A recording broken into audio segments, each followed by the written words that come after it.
Grand Slam Track Jamaica is in the books. And we've been waiting a very long time for this meet to actually go down. So kind of feel like we're waking up from a dream, if you ask me. That's the best way I could Hmm. describe it. But you were there. You were there. Well, Yeah. well, you were there for the champs prior. Yeah. You were there for Grand Slam Jamaica. So I gotta ask, just straight up, immediate reactions, what was your experience there on the ground from start to finish? Man, from start to finish. Well, I can tell you right now that Jamaicans really know how to, bring some energy for the meet. Now, it's interesting where, like you said, Kingston being the first one in Jamaica, there was like high expectations for this meet to really go off. I don't know if flawlessly is a word, but like really, really well. And on the first day, I've said it in previous videos where it was like the first day, even the before the thing started, I was a little nervous because the crowds were kind of like the seats were empty, and my thinking was like, okay, Jamaicans come out, and yeah, I'd been there for a full week where I was at Champs, and the stadium was completely full. So we saw the marketing for Grand Slam heading into it. I had seen the stadium kind of full, beforehand. Wasn't really full when we got there and when things kicked off. But as the meet kind of went on, as the weekend went on to Friday to Saturday to Sunday, seats filled up, the energy was there, and like I think the athletes showed up for a high quality competition. In my opinion, it truly did feel like okay, this is something big. This is something like it felt kind of important. It felt really special. Like, okay, this is Grand Slam track. Again, it took a little bit to kind of warm up, but being there, speaking with the athletes, speaking with the fans, there was an energy coming out of it that was like, wow, okay, this is something special. And this actually seems like it's working. Now, there's a lot of things to work out that we'll be talking about Yeah. not only like now, but also probably into the future. But like, there's some things that need to be worked out. But I feel like something special really did go down, and I think overall it was a pretty good success from my vantage point in the stadium. Yeah. See, I couldn't really get a sense of the stadium because I'm Hmm. not there like that. I can see the seats. And again, the first thing I did with the analytics, this is how my brain went when I was like 30,000 seats in the stadium. And I was Yeah, like, most people don't realize 30,000 seats is a lot of seats. So there's a reason why most NBA arenas aren't 30,000 seats. They're like 20,000, maybe. Some of NBA. them, yeah, some of them might be like, I kid you not, I think like Phillips Arena or something like some of these might be like 12, 13, 14,000. So the idea that you're gonna have a 20,000 plus 30,000, like, and this is for a brand new league or a brand new event. That's really the best way to put it. Because like the way Grand Slam track is set up right now, they kind of go on tour. Because Hmm. when you say league, I mean, I think that's when we kind of like, hey, we might as well go there already. Like champs is something different because fundamentally there's affinities, there's teams, or like the idea of teams. I don't know exactly how it's scored or anything like that, but like there's allegiances, like there's a sense of belong, and even then, it's like this huge event all in one specific venue. So here they were bringing something totally fresh. Nobody's seen it at all, and I Hmm. mean, I was more concerned about the broadcast side of it and what were we Yeah, getting as a product there because you could pick a venue with one you could easily sell out, which I mean I think that's what Miami's probably going to be like 5, 7, 8,000. Like selling that out is not hard, yeah, or like packing it out even is not hard for optics. But like production wise, what are we getting? And I think what we got there for track, that was by far top notch. And I yeah. have to say it, Miramar being on the same weekend, which was going into it was kind of a concern because of just like from the competitive standpoint. But then when you saw the difference between the two meets, It's kind of embarrassing. like it wasn't like at that point, Miramar was you. How do I put it? If you're a non-track person who happens to still be listening at this point, this is the best way I can explain it.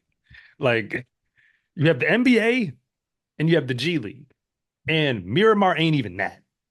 Because if you know what the G League games be like the South Bay Lakers, where Bronny James be playing, like that arena, I don't think that arena holds even 3,000 seats.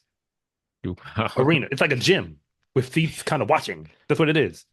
Like it's not even two sided in terms of like where the fans are. On one side, it's just a wall. That's how not like packed it gets in terms of like amount of people who can watch.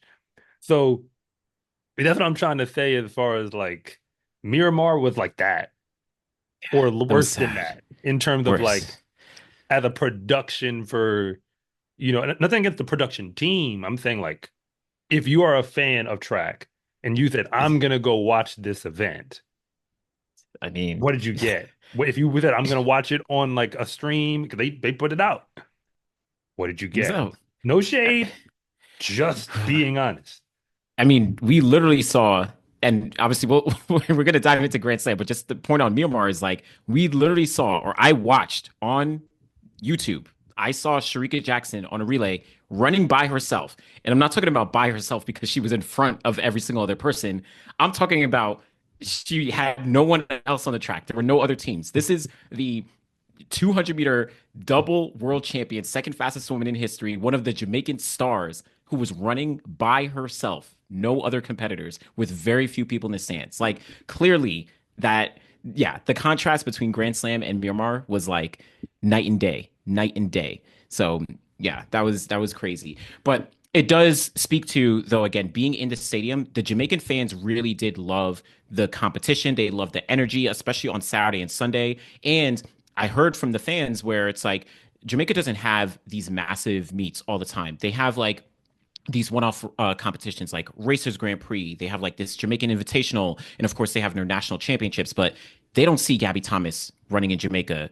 They don't see Sidney McLaughlin-Roney running in Jamaica, or Kenny Benaric. They don't see them very often. So seeing them come to Jamaica and actually win and put down some really great performances, depending on their event, all things considered, fans actually loved that in Kingston, Jamaica. That was big. That was really, really big. Yeah, I think there's a lot more conversation here. So let's step back. So let's talk about for what went well as far as Hmm. I'm gonna be real nice. This is the best way to say it. This is how they say it in certain communities. You know, areas of growth. That's how we gonna refer to it. Well, like what's the thing that went well? Because everybody knows this is a work in progress. Or let me take that back.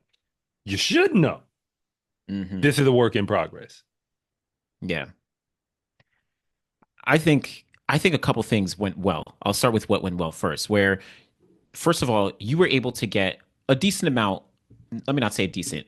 I think you got a good amount of like top stars, like I named Sidney McLaughlin-Roney, Gabby Thomas. You had Kenny Benaric. There's a couple. Of course, there's tons and tons of stars that still probably need to join. Maybe they'll join some future ones. But Oblique Seville. You had some of those like top names that Fred Curley, of course. And Sawi Nasser. All of them are like some big names, high quality names coming from the off the Olympic Games, winning Olympic medals, and they competed here. That I think is a win because at minimum it shows okay, we can bring out some of these top athletes for the first one. This was the first week of April. Many athletes may not even be opening up their seasons, or they would have waited a little bit later. So for them to be able to come all the way to Jamaica and actually run extremely, extremely hard. Again, Gabby Thomas set a personal best in the 400 and walked away with $100,000 overall. Right? Sidney McLaughlin-Roney ran 52 seconds in the 400 hurdles. She shifted the way that we think about the event, but like that still is extremely fast, Oh yeah. relatively. Yeah. Oh yeah. So I think at a baseline, being able to, and all those people I named are racers. So we're going to see them every single slam.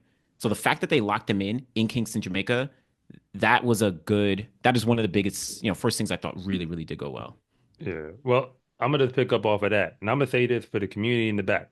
I used to be a cross country coach.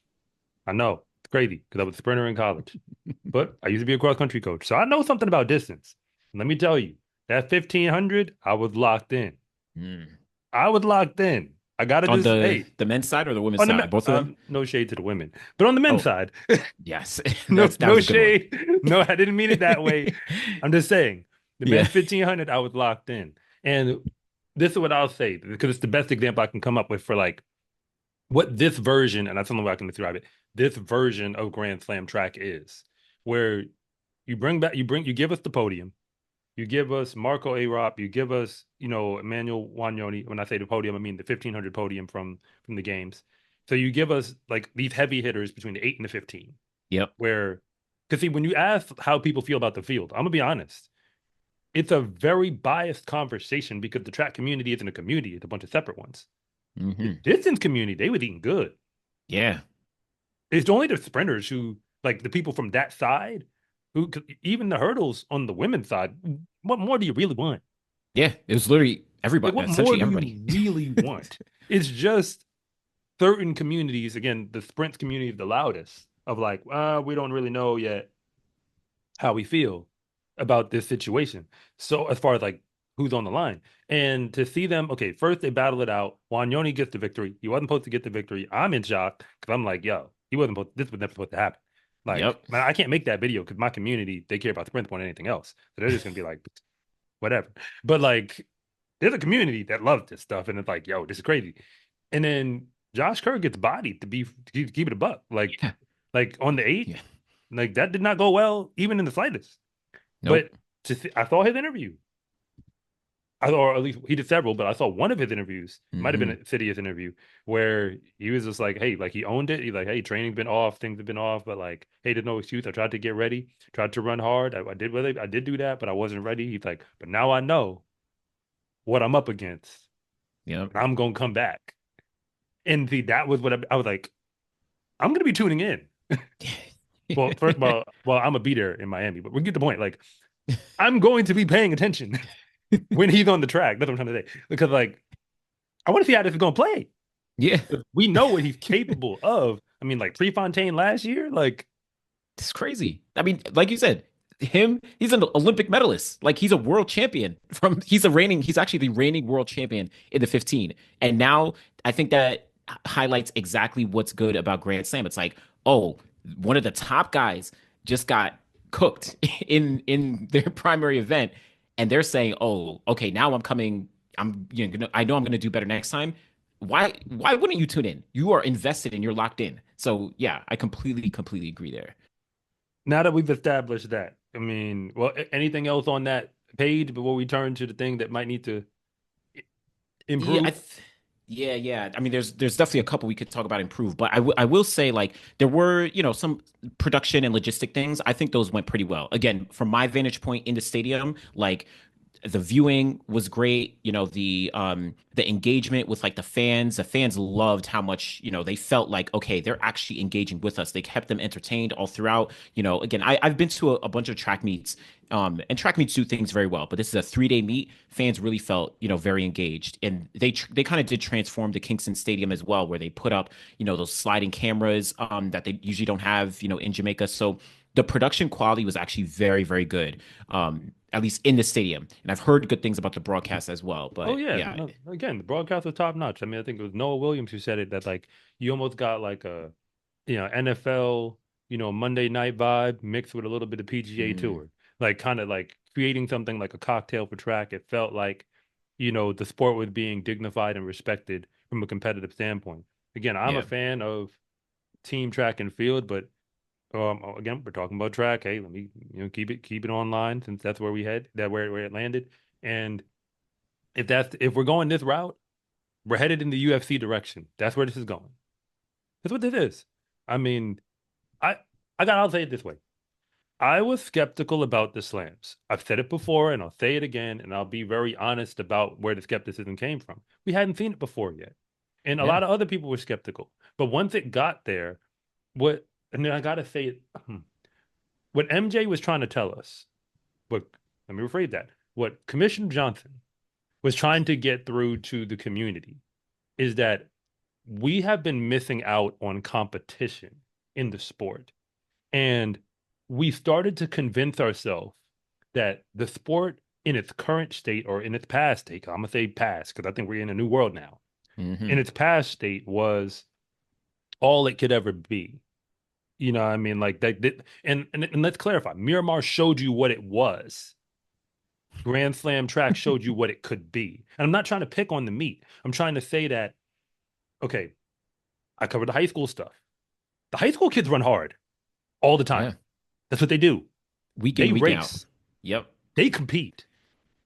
Quincy Wilson, whatever you want to say about him, that man, I'm gonna tell you the races he raced, like the ones off head, Virginia Showcase. USA Indoor, New Balance Indoor Indoor Grand Grand Prix, Prix. Yeah, he was up Milrose there. Games. Milrose Games, he was there. New Balance High School, national, like New Balance Indoor Nationals, Florida Relays. I just named 6 times already. This high Hmm. school boy, that's what he is. He's a high school boy, has gone out and competed hard in a Yep. 400, a 500, a 400, Four by fours. Yeah. Everything. oh yeah, he's running 4x4 on top of that. And so Yeah. now Like. you got to understand the track community is a lot of people. And those same people don't lock in for pro. And you got to understand why. So when we say Americans don't care about track, that's not true. The thing is, we haven't given them a product worth paying attention to because, when people are going out there for glorified practices and unashamed to say it in interviews, Hmm. then Literally. why do you want my money and to pay for a product that's not a viable product? Like, I think, there's more I could say, but I think that's kind of like what Grand Slam showed us is like, we all are so focused on times.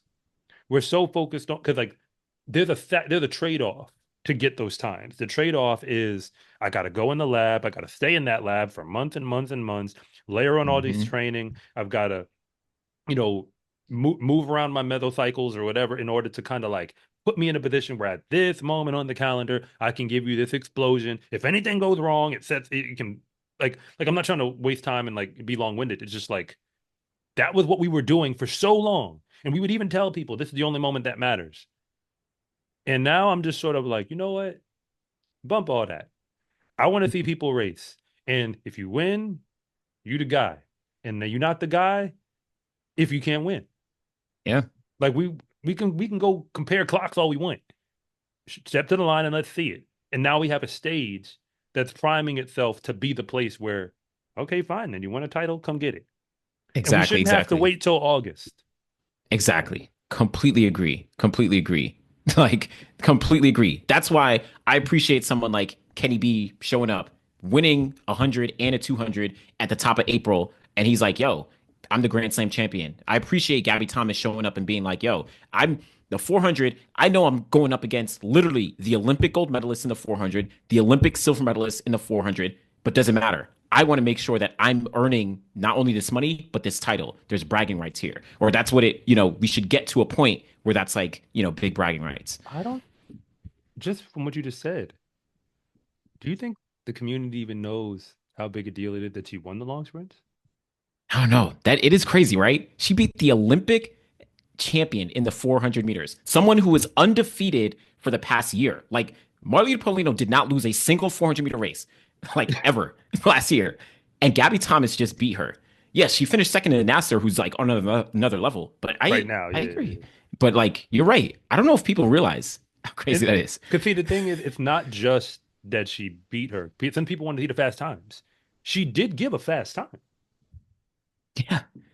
Like Yeah. that's the point. Like, ain't none of them girls in college run that fast right now. And the No. college girls love to run fast. No. So what I'm saying is like, and again, it's not going to happen all the time. It's going to be a lot of different factors as to why times will go whatever they go. But I'm just saying, like, if you wanted fast clocks, those were there too. So I mean, like, yeah, I think we've seen like I call it the magic of the slams because it was something where if you actually like the sport, which a lot of people think they do, but they don't. They really just want to watch the 100 or something. But if you actually like track, I mean, correct me if I'm wrong. It felt like this is the first time I can now envision a track event it felt like a sporting event for the Yeah. first time rather than something else. Because track meets are in the something else column. That's how they've been run for a long time. And now it's like I could imagine, you can go out for an evening, put this activity on your calendar, go enjoy it, and then go do something else with your life. Literally. Exactly. Exactly. Exactly. It felt like an actual event. It felt still some work to do in terms of building towards like real stakes. Yeah. Like, we know whether it's like Olympic trials, all right, there's stakes. You got to make this team. Or Olympic Games, you got to get on the podium. We're maybe building towards that, world champs, whatever. But it's definitely different than, and yes, we all due respect, Miramar just happened to occur on the same weekend, and we saw a very clear contrast. It's like this is not, the standard It was meet. a glorified practice Yeah, with pro uniforms on. yeah, exactly, That's exactly. all that was. And I don't mean to throw shade at the athletes. It's just that the reason why that was hmm, I know without getting into, stuff we probably don't need to get into in this forum, Hmm. like, like insider info. In short, what we know is that like the trade-off for so long has been it's all about worlds. Newsflash. Nobody cares. And by nobody, I don't mean the track community cares. The problem is the casual track community could care less about World. Didn't even know what was happening. Don't know when it is on the calendar. Won't be watching when it happens. They may or may not click on a race, maybe, and fast forward just to the little part of the footage they want to see. Hmm. At best, there's some people who won't even know it happened. They think track went away. Like they really think track went away. Like from the Olympics till the time the next games come. Like in their minds, they didn't even know to look for anything else. But GST should be able to change that at the rate we're going. They're gonna bump Yeah, into it.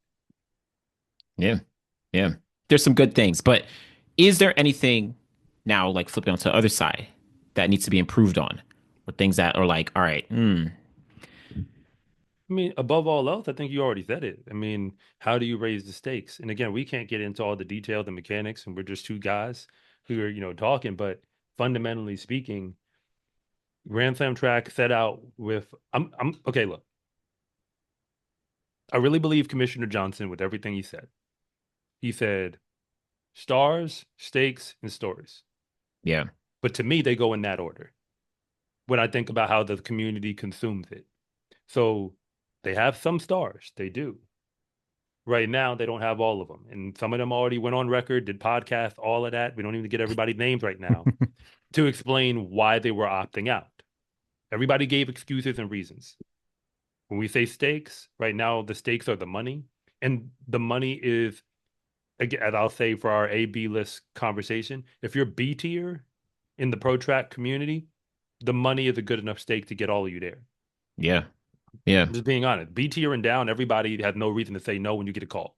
But for the people who are anything close to the A tier, or if they even tell themselves they could be A tier in their minds, no shade, you're saying, like, that's I think that's the group that's kind of right now with standoffish. Now, I think some of them want to do it anyway, just after seeing the magic of the slam. That said, the stakes do have to improve to a yeah. point where it's not just money, because money's only going to go but so far when you get to that group who has money and can Hmm. find other ways to put it together. And I think the stories write themselves when you have the stars and the stakes. So if only the fastest is what they're going for, then we eventually need to get to a point, and I'm sure they're already working on it, where you have a title handed out for the fastest Hmm. that you had to step to the line under specific parameters to get. But Yeah, but originally I didn't know how this slam model fit into that. And now I see how it does. Like I see how this does become a piece of a larger puzzle that gets us to a true professional track world yeah. where you can feed your family and go out there and compete. And for that matter, bang some heads while you're at it. And, Hmm. you know, we get entertained as fans. Everybody's clear on what we're doing. You could run it back year in, year out. Like they're not Hmm. there yet, and I don't think they planned on being there right now. But I think we're already in the proof of concept plus stage that like we haven't seen racing. We Yeah, really don't see racing ever. We get a sliver of it at like trials and worlds. yeah. That's it. And Literally. after that, we're just doing practices. And I'm gonna say the offensive part out loud. I know I'm going, but I'm gonna keep it rolling. Like we came this far, we might as well keep going. The Diamond League. Yes, I'm name dropping. I've seen college kids in these races, It's like so in their true. uniforms, It's so true. who go back to college. So if you call in that pro, if you hit me in the comment if you need to, if you really think that that's pro, why are college kids in these races and then going back to college? That's how we know something's a little off with the package that you're getting there. Being a pro Yeah. isn't just talent. It's actually like going through a gateway. And Grand Slam Track is now setting up the doors in the gateway of like who's in and who's out. And if you want to come Hmm. in, you got to come in under our terms. That's how it works in everybody else's league. UFC, NBA, NFL, PGA, all of them. People even got to get a card that say I'm legit versus not. In track, we just grab some spikes and start running unattached. And start running. It's so true. That I'm remembering now, like the London Diamond League. I think Louis Hinchcliffe, he ran wearing the Houston singlet at the London Diamond League. Noah Lyles was in that race. Like Letsila Taboho was in that race, from what I remember. Like they were Yeah. professionals, right? We're not going to see that. So I agree. It's crazy. It's crazy, but I agree. It's like, all right, now Grand Slam. I think there's movement towards that. I think at least the first edition, this Kingston Grand Slam, proved that, all right, there's a pathway towards a professional league. It's not there yet, right? And like you said, there's only there's going to have to be some changes as you move forward, because there's only so far you can go where it's like, all right, we're handing out $100,000 or we're handing out $50,000, whatever. The money is one thing. The Diamond League or whoever, they can keep raising their amount of money, and then athletes may just like choose to go there. But because of the structure that Grand Slam Track at least has laid out and has like kind of laid the foundation for what is possible in the future, I think this will, open the doors towards a truly professional league in track and field, something that's never existed, at least in modern times. Oh yeah. And again, we're not saying worlds and Olympics don't matter. I'm just saying Oh. the fact that Beyonda Walada can walk around with an Olympic medal, or for that matter, Quincy Wilson, and there are athletes who have competed for years on the pro circuit, run world leading times, athletes who, made world championship finals, maybe won world championship medals, all of that. But in the eyes of a casual track fan, the way it's been shopped to them, that little 18-year-old or 17-year-old is more accomplished because in Hmm. one moment, for whatever the reason, he has a medal on the stage that they were paying attention to. The Olympics literally only had its mystique because that's when you were watching. It's only why. It's the only reason. It's not because the stage is anything special in terms of like who's on the track. It's because it's when the eyes were there that gives Yeah. it gives it the value. So if the eyes go Yeah. somewhere else, and I'm not saying they can leave the Olympics. I'm saying if just like people watch NBA and watch Olympic basketball, why can't we watch something else and Olympic track? Exactly. Like Exactly. we don't have to wait 4 years for it to get Exactly. good. Exactly, Like exactly. It's so true. It's so true. And it gives us a full, again, this needs to be come in the future, but it gives us a full season and a reason to tune in during the season. I don't want to see, you know, Sidney McLaughlin-Roney. Well, of course, we want to see Sidney McLaughlin-Roney, Gabby Thomas, whoever, but like if they're just running at some local meet at like, I don't know, respect to like the Texas relays or oh yeah, whatever, yeah. like one College off race, meet. college meets. Yeah, exactly. Like these college races that everyone opens up at. Like those are cool, but like no, I want to see them going head to head in races that actually matter in the middle of the season. And then I want to see them do it again when it gets to USA's and Worlds and Olympics, right? Those things that have existed. But like, let's make the actual season matter. Let's The have NBA races that matter. people have preseasons in other sports. That's what it's Yeah. called. It's called the preseason. Yeah. But in track, we were in such a point where it was a mental flip for me to see people turn pro, and then the following year they were running at the same meets they were running at last year, just wearing a different kit. That's that's so funny. Or It's some so of them turn true. pro and they still have no shade. They have the same coach they had last year, wearing a different kit, going to the same places. This It's like, I wait, mean, what happened? look at someone, she wasn't in Grand Slam, but Julian Alfred was at Texas in what, 2023, Yeah, went pro 2024, was at Texas Relays once again. Same yeah. coach, just with a Puma uniform, right? But in the same running relays, right? Like, come on. That's It's like not professional. that's where we've been at. Yeah. So Yeah, like yeah, yeah. yeah. So I mean, hey, Grand Slam Track Jamaica, are they? I mean, after everything we saw, I mean, should Jamaica be a destination for the future? In my opinion, they should. In my opinion, they should. And this may go to just one other point of like growth or opportunity. I think Jamaica should. they will probably need to do a little more like kind of ground promotion. That's something I heard from a lot of fans who were there, where it's like they didn't. It seems like they didn't tap in locally with like to be able to promote the meet as much as they should. But I think that's maybe an easy fix, not an easy fix, but something they could do for next year. But I think you can't leave Jamaica because there's too many top stars. And yes, talking about the sprints. All due respect, shout out to the distance side as well. But like, if we're talking about some of the big stars in track and field right now, there's a reason that Jamaica is one of the top countries, right? There's a lot of fans, there's a lot of athletes, and that is part of how we expand the sport. So I think having it in Kingston, Jamaica is super, super important to be able for another year, going into the future to make sure you can bring in those fans, bring in those big stars, and further promote the sport, at least a little bit. So I think they should. I think they should.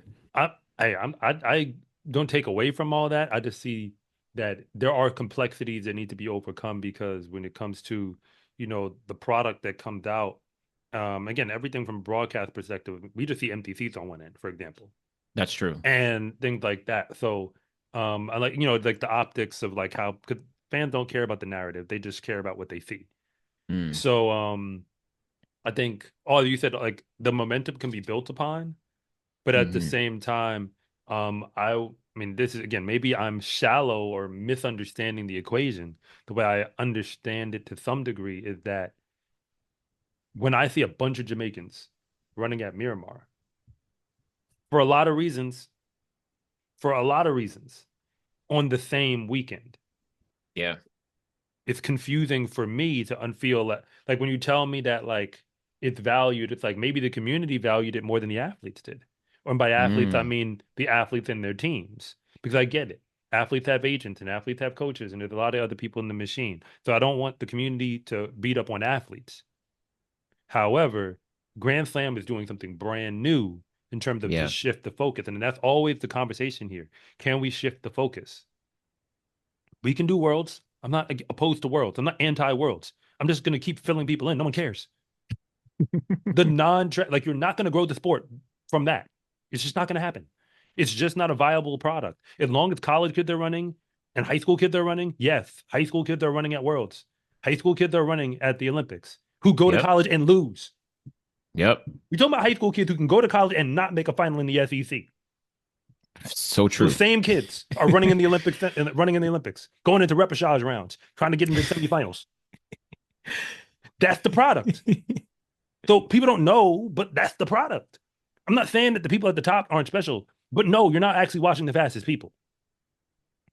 I want to be able to eventually get to a point where I can see a 100-meter final where everyone who's in this final is because if you're a pro, you had a chance to earn your way here by beating people. Yep. And these are the last 8 men standing.